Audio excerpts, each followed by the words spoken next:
믿음의 길이라는 제목으로 말씀 전하겠습니다. 이곳에 계신 우리 성도님들은 평생을 부지런히 살아오신 분들입니다. 농사도 그렇고 삶도 그렇습니다. 씨를 뿌리지 않으면 거둘 수 없고 땀 흘리지 않으면 열매를 얻을 수 없다는 것을 누구보다 잘 아실 거라 생각합니다. 그래서 열심히 살아오셨고 신앙생활도 그렇게 하셨을 것입니다. 새벽을 깨워 기도하고 교회를 섬기고 어려운 일이 있어도 예배의 자리를 지키며 하나님 앞에 성실하게 살아오셨을 것입니다. 그런데 이런 삶의 자세가 어느 순간 하나님 앞에서도 내가 열심히 해야 하나님께서 받아주신다는 생각으로 이어질 때가 있습니다. 그러나 오늘 본문에서 바울은 우리에게 아주 중요한 사실을 말씀하고 있어요. 하나님께 나아가는 길은 우리의 노력으로 올라가는 길이 아니라 하나님께서 우리에게 먼저 내려오신 은혜의 길이라는 것입니다. 사실 이러한 생각은 오늘날만의 문제가 아닙니다. 로마서를 기록하던 당시에도 유대인들은 같은 고민을 가지고 있었어요. 하나님께 의롭다함을 얻기 위해 율법을 철저히 지키려 했습니다. 하나님께 가까이 가기 위해 더 많은 계명을 지키고 더 많은 종교적 열심을 쌓으려 했어요. 바울 자신도 예수님을 만나기 전에는 바로 그런 사람이었습니다. 그는 누구보다 율법을 잘 알았고 누구보다 열심히 있었으며 누구보다 하나님을 사랑한다고 믿었습니다. 그러나 다메섹 도상에서 부활하신 예수 그리스도를 만난 후 그는 자신의 그 모든 열심이 하나님께 이르는 길이 아니었음을 깨닫게 됩니다. 그때부터 바울은 한 가지를 분명하게 선포하기 시작해요. 사람이 하나님께 올라가는 것이 아니라 하나님께서 사람에게 내려오셨다는 것입니다. 바로 이것이 복음입니다. 로마서 9장부터 11장까지는 이스라엘의 그 구원의 문제를 다루는 부분이에요. 왜 하나님의 선택을 받은 이 이스라엘이 예수를 믿지 않는가 하는 질문에 대해 바울은 답하고 있습니다. 특별히 10장에서는 유대인들이 실패한 이유를 설명을 하는데요.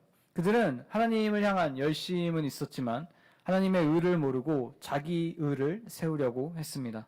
다시 말해서 하나님께서 마련하신 구원의 길이 아니라 자신들이 만든 그 구원의 길을 붙잡고 있었다라는 것이죠.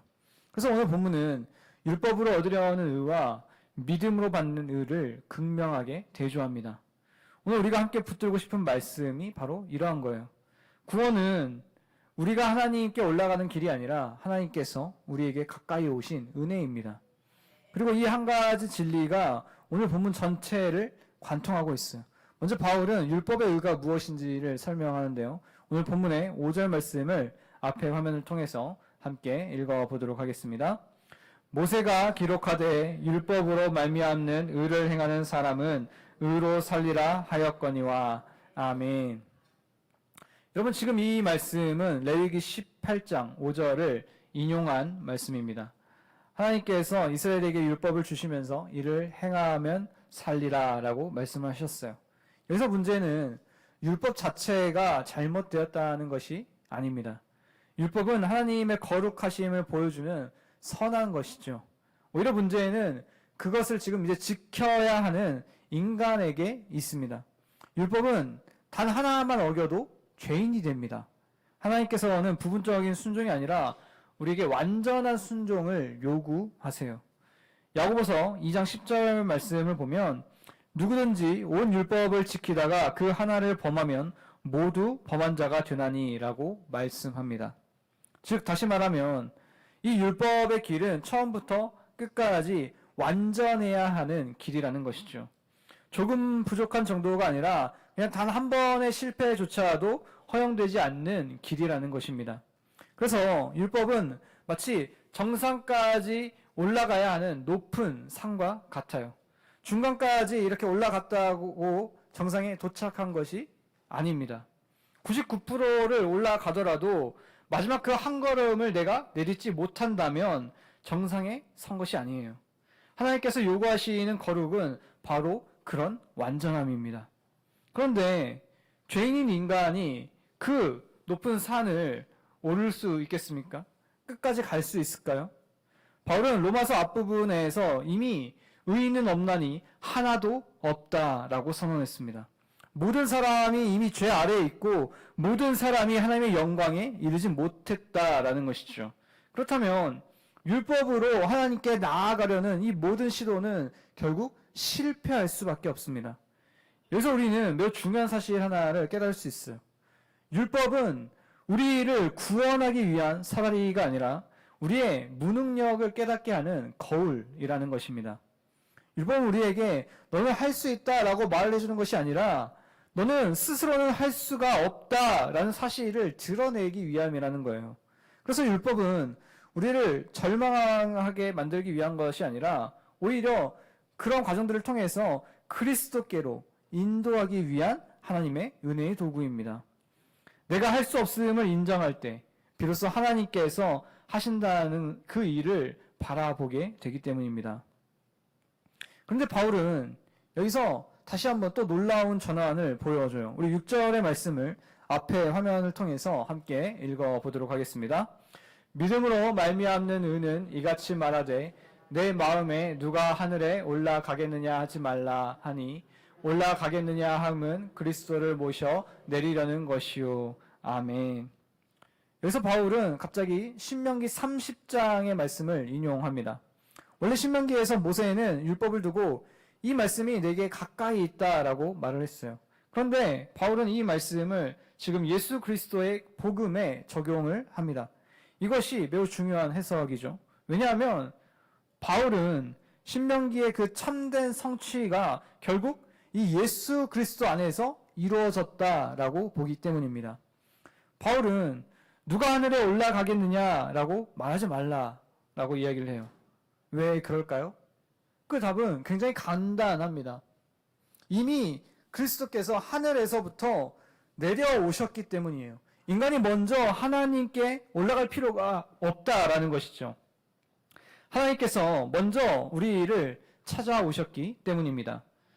성육신은 인간이 하나님께 도달한 사건이 아니라 하나님께서 인간에게 내려오신 사건입니다. 이어지는 말씀도 같습니다. 우리 7절의 말씀도 앞에 화면을 통해서 함께 읽어보겠습니다.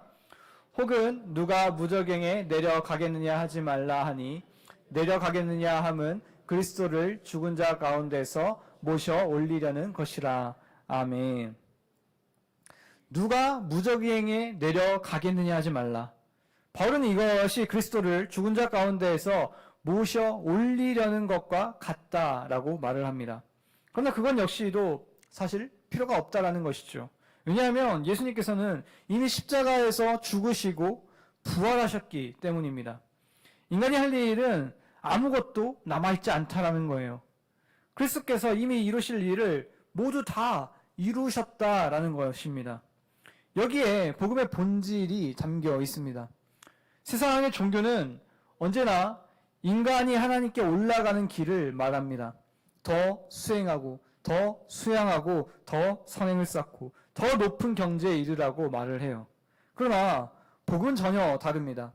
복음은 하나님께서 인간에게 내려오셨다라고 선포하는 것이죠. 인간이 하나님을 붙잡은 것이 아니라 하나님께서 죄인을 붙잡으셨습니다. 이것이 기독교가 다른 모든 그 종교들과 다른 이유라는 것이죠. 오늘날에도 우리는 알게 모르게 하나님께 올라가려고 합니다. 조금 더 착해지면 하나님께서 나를 사랑하시겠지. 조금 더 봉사하면 하나님께 인정받겠지. 조금 더 기도하면 하나님께서 나를 받아주시겠지. 라는 생각을 합니다. 그러나 이것은 사실 복음이 아니라 율법의 방식이에요. 하나님께서는 우리의 노력 때문에 우리를 사랑하신 것이 아니라 우리가 아직 죄인 되었을 때 먼저 사랑하셨습니다. 우리가 하나님을 찾기 전에 하나님께서 먼저 우리를 찾아오셨다는 것이죠. 이것이 하나님의 은혜입니다. 그래서 바울은 마침내 복음의 절정을 오늘 말씀에서 선포하고 있어요. 8절 말씀을 앞에 화면을 통해서 함께 읽어보도록 하겠습니다. 그러면 무엇을 말하느냐? 말씀이 내게 가까워 내 입에 있으며 내 마음에 있다 하였으니 곧 우리가 전파하는 믿음의 말씀이라. 아멘. 여러분, 복음은 멀리 있는 것이 아닙니다. 하늘 끝에 있는 것도 아니고 특별한 사람만 깨달을 수 있는 비밀도 아닙니다. 하나님께서는 복음을 우리 곁에 두셨어요. 아니, 그보다 더 가까이 두셨습니다. 우리의 입에 있고 우리의 마음에 있다라고 말씀합니다. 이것이 얼마나 놀라운 은혜입니까? 하나님은 나를 찾아와라 라고 하지 않으셨어요. 오히려 내가 너에게 왔다라고 말씀하십니다. 우리가 그리스도를 붙잡기 전에 그리스도께서 먼저 우리를 찾아오셨다라는 것이죠. 이처럼 복음은 하나님께서 우리에게 가까이 오셨다는 선언으로 끝나지 않습니다. 하나님께서 가까이 오신 목적은 우리가 그분을 믿음으로 구원을 얻도록 하시기 위함이에요. 그래서 바울은 8절에서 우리가 전하는 믿음의 말씀이라고 말한 뒤에 곧바로 구원이 어떻게 우리에게 적용되는지를 설명합니다. 우리 9절 말씀을 앞에 화면을 통해서 함께 읽겠습니다. 내가 만일 내 입으로 예수를 주로 시인하며 또 하나님께서 그를 죽은 자 가운데서 살리신 것을 내 마음에 믿으면 구원을 받으리라. 아멘. 지금 이 말씀은 복음을 가장 간결하면서도 또 가장 정확하게 설명하는 구절들 가운데 하나입니다. 그런데 우리는 이 말씀을 너무 이제 익숙하게 읽다 보니 자칫 구원의 조건을 두 가지로 나누어서 생각하기 쉽습니다. 하나는 마음으로 믿는 것, 그리고 하나는 입으로 시인하는 것. 그래서 이 두 가지를 모두 해야 구원을 얻는 것처럼 이해하기도 한다는 것이죠. 그러나 바울의 이 의도는 이 두 가지의 조건을 제시하는 것, 이것을 해야 된다는 것이 아니라 하나의 참된 믿음이 어떠한 모습으로 나타나는지를 지금 설명하는 데 있는 거예요. 성경에서 마음이라는 것은 그냥 단순히 감정을 말하지 않습니다. 인간 존재의 그 중심이며 의지와 생각과 또 인격 전체를 의미하는 거예요. 따라서 마음으로 믿는다라는 것은 예수님에 대한 어떤 정보를 내가 그냥 받아들이는 수준이 아니라 자신의 그 인생을 예수 그리스도께 맡기는 전인격적인 신뢰를 의미합니다. 그리고 입으로 시인한다라는 것은 그 믿음이 결국 삶 밖으로 드러나는 것을 말하는 것이죠. 다시 말해서 참된 믿음은 반드시 고백으로 이어진다라는 거예요. 마음속에만 숨겨진 믿음은 성경이 말하는 온전한 믿음이 아닙니다. 여기서 바울은 특별히 예수를 주로 시인한다라고 말을 해요. 오늘 우리는 이 표현을 지금 굉장히 사실 쉽게 사용을 하지만 그때 당시에 그 로마 사회에서는 결코 쉬운 표현이 아니었습니다. 당시 로마 제국에서는 가이사가 주다, 가이사가 왕이다라는 이 황제다라는 이 고백이 충성의 상징이었어요. 그런데 그리스도인들은 가이사가 아니라 예수는 주이시다, 예수가 주다라고 고백을 했던 것이죠. 이것은 그냥 단순한 종교적인 표현이 아니라 삶의 주인이 지금 황제가 아니라 예수 그리스도이시다라는 선언이었습니다.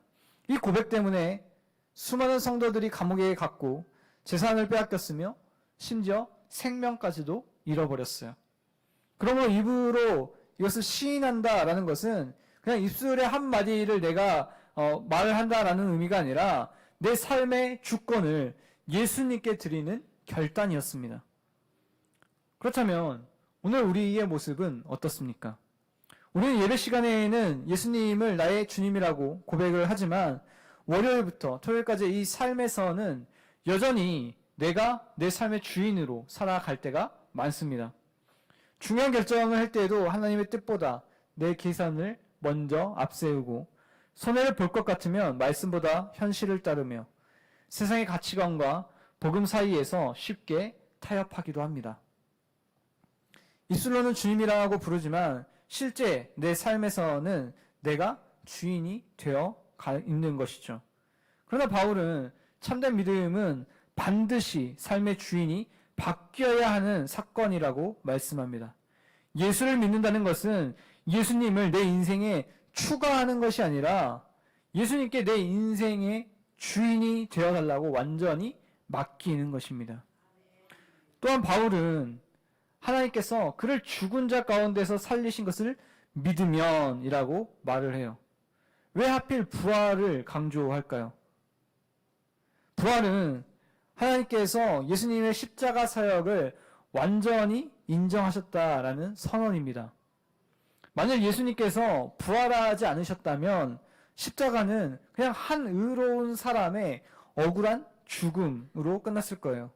그러나 하나님께서 예수님을 다시 살리셨다라는 것은 그분의 이 속죄가 완전했고 죄와 사망의 권세가 패배했음을 선포하시는 것입니다. 그러면 우리는 죽으셨다가 다시 살아나신, 즉 살아계신 주님을 믿는 거예요. 10절 말씀을 우리 앞에 화면을 통해서 함께 읽어보도록 하겠습니다. 사람이 마음으로 믿어 의에 이르고 입으로 시인하여 구원에 이르느니라. 아멘. 10절에서 바울은 앞의 내용을 한 번 더 정리합니다. 여기서 의에 이른다와 구원에 이른다라는 것은 그냥 서로 다른 어떤 단계를 지금 나타내면서 말하는 게 아니에요. 이는 히브리적인 평행법으로 같은 진리를 반복해서 강조하는 표현입니다. 믿음은 반드시 고백을 낳고 고백은 믿음이 살아있는 증거라라는 것이죠. 여러분, 열매가 나무를 만드는 것이 아니라 살아있는 나무에서 열매가 맺히는 것처럼 입술의 고백은 참된 믿음에서 자연스럽게 흘러나오는 열매인 것입니다. 그리고 바울은 이제 그 시선을 유대인에게서 모든 인류에게로 넓혀 갑니다.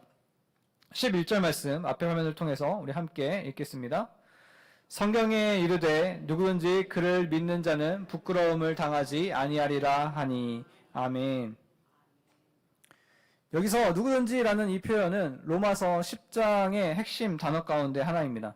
유대인들은 오랫동안 자신들이 하나님의 선택을 받은 백성이라는 그 사실을 자랑했어요. 물론 그것은 사실입니다. 중요한 것이죠. 그러나 그들은 이 하나님의 선택을 특권으로만 이해하고 하나님의 구원을 그 민족 안에, 자신들 안에 가두어 두었어요. 하지만 바울은 복음 안에서는 더 이상 그런 장벽이 존재하지 않는다라고 선언합니다. 그래서 12절을 보면 이를 더욱 분명하게 이야기를 해요. 이어서 우리 12절 말씀도 함께 읽어보도록 하겠습니다.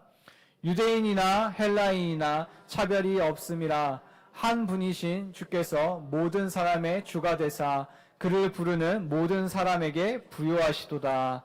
아멘. 이런 복음은 차별을 하지 않습니다. 국적도, 민족도, 학력도, 경제력도, 사회적 지위도 하나님 앞에서는 구원의 기준이 될 수 없어요. 어떤 사람은 나는 죄를 너무 많이 지었습니다 라고 말을 할 수도 있고, 또 어떤 사람은 나는 하나님께 나아가기에는 너무 부족합니다 라고 생각을 합니다. 그러나 바울은 그런 사람들에게 동일하게 누구든지 라고 선포합니다. 이 단어 속에 하나님의 놀라운 은혜가 담겨 있는 것이죠. 우리는 종종 사람을 먼저 판단해요.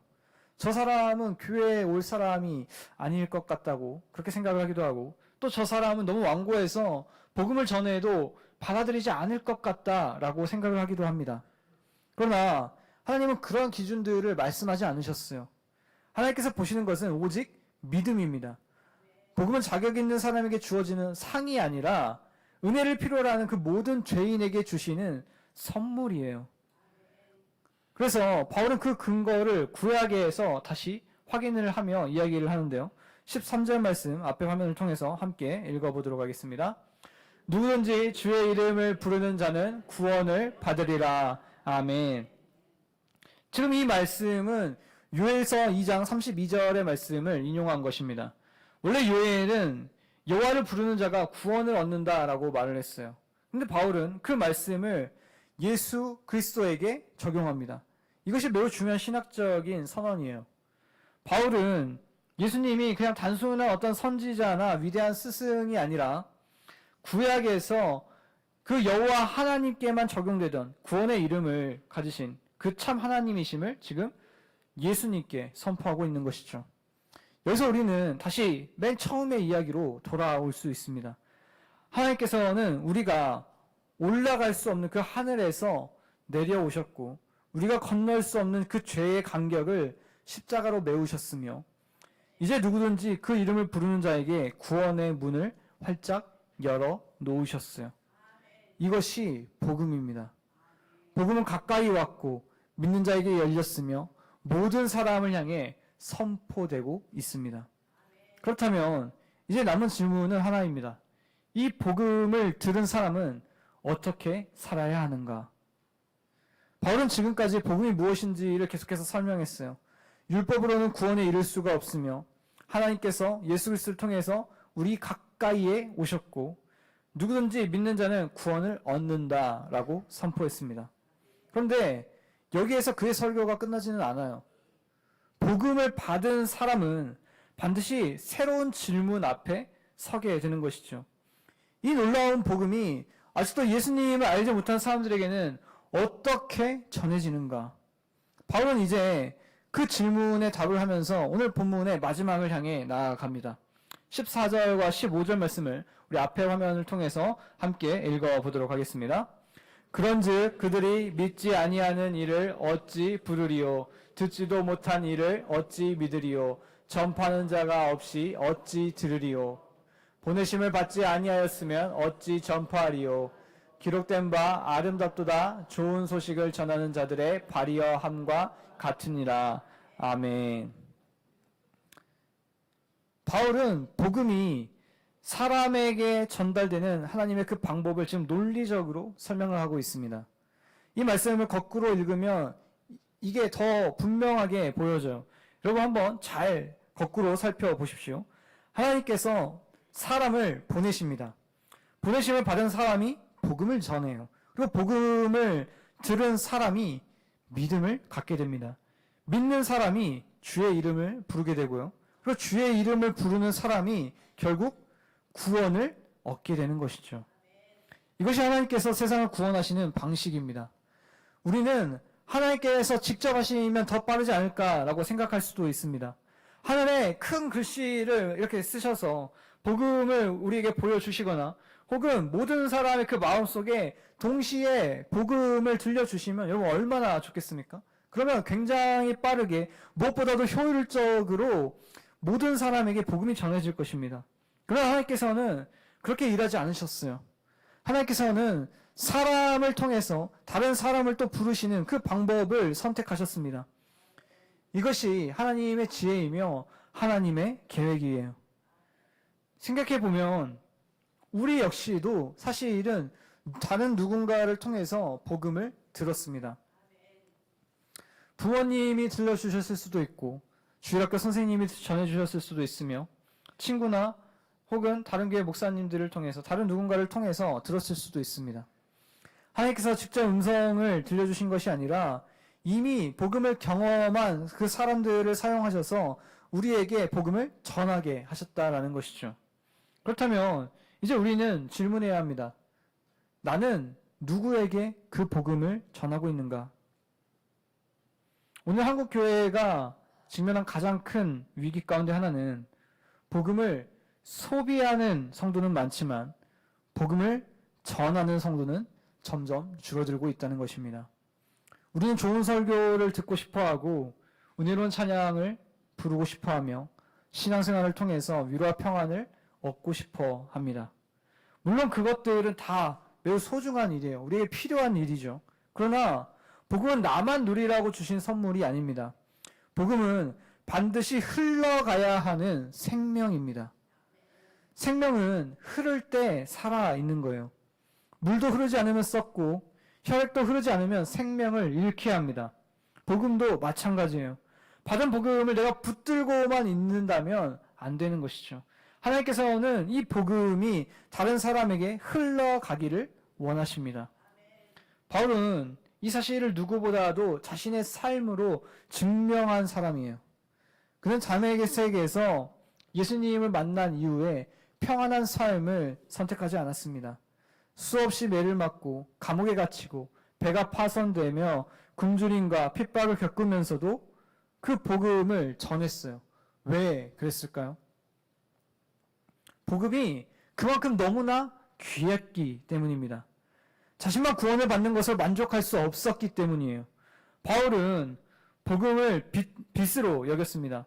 로마서 1장에서 헬라인이나 야만인이나 지혜 있는 자나 어리석은 자에게 다 내가 빚진 자라 라고 말한 이유가 바로 여기에 있는 거예요. 받은 은혜가 너무나도 커서 그 은혜를 전하지 않고는 견딜 수가 없었던 것입니다. 그렇다면 오늘 우리에게 복음을 전하는 것은 무엇을 의미하는 것입니까? 모든 사람이 우리가 다 선교사가 되어서 지금 살고 있는 지역을 다 떠나서 해외로 나가야 한다는 말일까요? 아닙니다.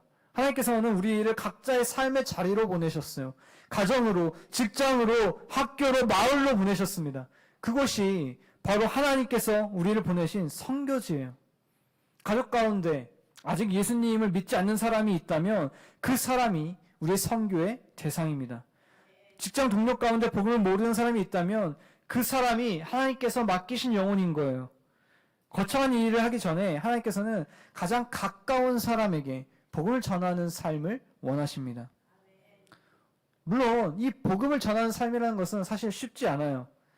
거절당할 수도 있고 관계가 불편해질까 봐 염려가 되기도 합니다. 그래서 우리는 이 복음을 전하는 것을 계속해서 다음으로 미루게 되는 것이죠. 그러나 여러분 생각해 보십시오. 만약 어떤 사람이 굉장히 위험한 병에 걸렸는데 치료할 수 있는 유일한 약을 우리가 가지고 있다면, 내가 가지고 있다면 그 사람이 혹시 싫어할까 봐 약을 주지 않는 것이 과연 사랑일까요? 복음은 영원한 생명의 길입니다. 그렇게 사랑하는 사람에게 복음을 전하는 것은 부담을 주는 일이 아니라 가장 큰 사랑을 베푸는 일인 것이죠.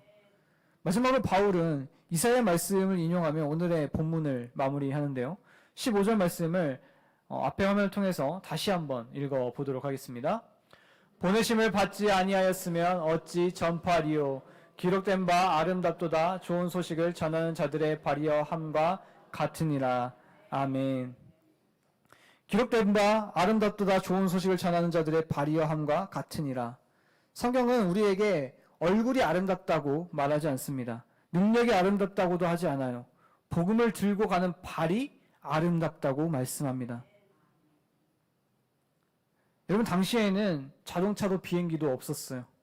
전령은 먼 길을 걸어서 좋은 소식을 전해야 했습니다. 전쟁에서 승리했다는 소식도, 왕이 즉위했다는 소식도 모두 발로 달려가서 전해야 했습니다. 그래서 사람들은 좋은 소식을 가져오는 그 전령의 발을 기다렸던 거예요. 이사야는 바벨론 포로 생활 가운데 있던 백성들에게 하나님의 구원의 소식을 전하는 그 전령의 발이 얼마나 아름다운지를 노래했어요. 바울은 바로 그 말씀을 지금 복음을 전하는 자들에게 적용을 하는 것입니다. 하나님께서는 복음을 들고 가는 사람들을 아름답게 보신다는 말이에요. 사랑하는 장수교회 성도 여러분, 오늘 말씀을 통해 우리는 한 가지 분명한 사실을 깨달아야 합니다. 우리는 하나님께 올라가서 구원을 얻은 사람들이 아니에요. 하나님께서 우리에게 내려오셨기에 구원을 받은 사람들입니다. 우리의 노력으로 얻은 구원이 아니라 하나님의 은혜로 받은 구원입니다. 그러면 우리는 두 가지를 결단해야 합니다. 첫째는 더 이상 자신의 행위로 하나님께 인정받으려 애쓰지 마십시오. 물론 우리는 거룩하게 살아야 합니다. 열심히 봉사도 해야 돼요. 말씀을 가까이 하고 기도해야 합니다. 그러나 그것은 하나님께 사랑받기 위한 조건이 아니라 이미 내가 받은 사랑을 하나님께 다시 감사의 고백으로 올려드리는 것입니다. 하나님께서는 오늘도 우리의 공로가 아니라 예수 그리스도의 의를 보시고 우리를 받아주세요. 그러므로 실패했을 때도 낙심하지 마십시오. 넘어졌을 때도 다시 십자가 앞으로 나아가십시오. 우리의 소망은 우리의 열심이 아니라 변함없는 하나님의 은혜에 있습니다. 둘째로 받은 복음을 흘려보내는 삶을 사십시오. 이번 한 주간 하나님께서 한 사람을 마음에 품게 하시기를 기도해 보십시오. 그의 가족일 수도 있고 친구일 수도 있고 이웃일 수도 있습니다. 그 사람을 위해 기도하고 사랑으로 섬기고 기회가 될 때 예수 그리스도를 전해 보십시오. 하나님께서 내 삶에 베푸신 은혜를 진실하게 나누는 것부터 시작하면 됩니다. 하나님께서는 화려한 사람보다 순종하는 사람을 사용하십니다. 여러분, 복음은 멀리 있는 진리가 아니에요. 우리 가까이 오신 하나님의 은혜입니다. 그리고 그 은혜는 우리 안에서 멈추지 않고 다른 사람에게 흘려갈 때 더욱 빛을 발합니다. 하나님께서 우리를 먼저 찾아오셨듯이 이제는 우리를 통해 또 다른 영혼을 찾아가시기를 하나님은 원하십니다. 그래서 하나님께 그 복음을 전할 수 있는 아름다운 발이 우리가 모두 되기를 소망합니다. 그래서 하나님의 기쁨이 되는 삶을 살아가는 저와 여러분 모두가 되시기를 주님의 이름으로 간절히 소망하며 축복합니다.